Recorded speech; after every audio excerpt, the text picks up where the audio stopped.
Gimana Bu? Gimana itu caranya Bu? Yang pertama itu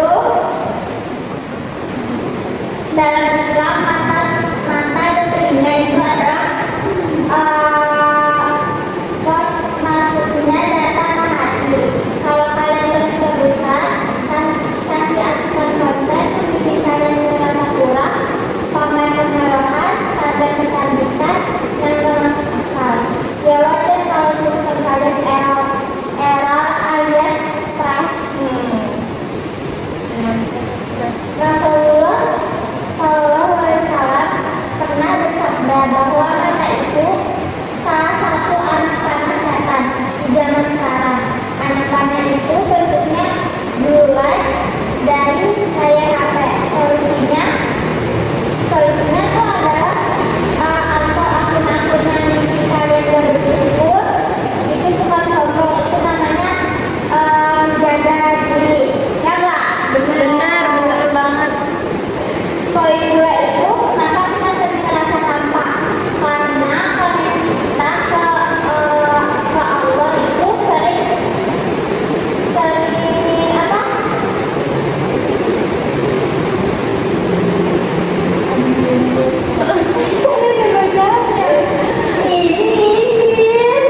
Nanti apa? Beda apa? Nanti tinggal dipotong. Benar. Sering sekedar cuma absen doa kayak copy paste. Bayangin kalian main game online tapi nolak misalkan ini juga gitu. Kalau salahnya berantakan bakal merasa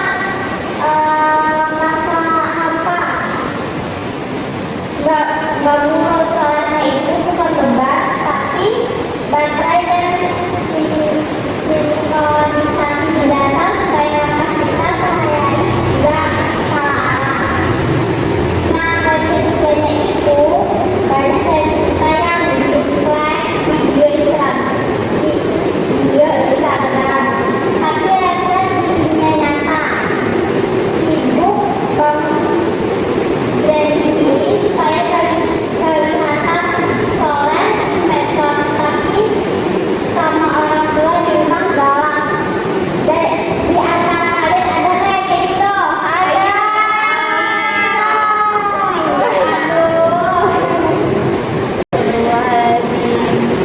Islam itu kok butuh image dari Allah itu nggak lihat berapa banyak followers atau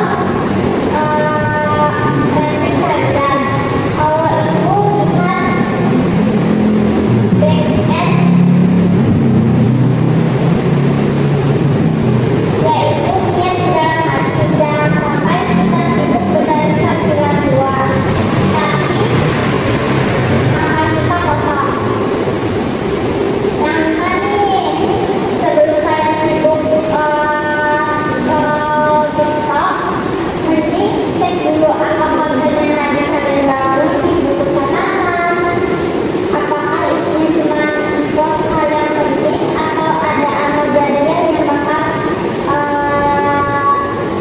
lebih terus meskipun kita sudah nggak ada dari dunia ini.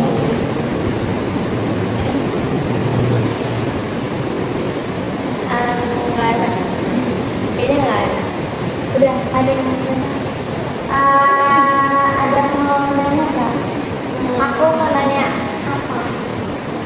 Kalau misalkan kita unfollow orang, terus itu kan tadi yang dari kamu bilang kalau kita unfollow orang terus buat hati kita biar hati kita tenang, tapi ternyata orang itu salah paham, orang itu ngiranya kita sombong, ngiranya kita tuh bukan apa ya, orang yang suka ngejauhin orang.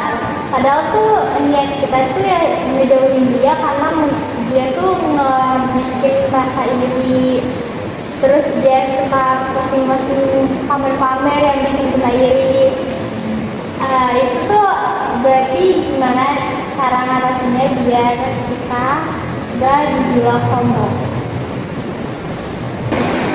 Baik, aku izin dan pertanyaan kita ya.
Ada yang mau nanya lagi? Saya. Apa yang dimaksud dengan algoritma takdir dalam konteks ini? Algoritma takdir merujuk pada pola pikir dan kebiasaan yang kita bentuk melalui input yang kita terima, yang kemudian mempengaruhi hasil output dalam hidup kita. Udah terjawab belum? Oh, udah. Ada lagi yang mau nanya? Aku aman. Bagaimana cara mengatasi jebakan virtual life? Kita bisa mengatasi jebakan virtual life dengan fokus pada amal jariah dan niat yang tulus, bukan hanya memperhatikan penampilan luar di media sosial. Ada lagi yang bertanya? Di buku. Semoga kita dapat mengambil pelajaran dari apa yang telah kita bahas hari ini dan menjadikan sebagai motivasi untuk menjadi lebih baik dalam menjalani hidup.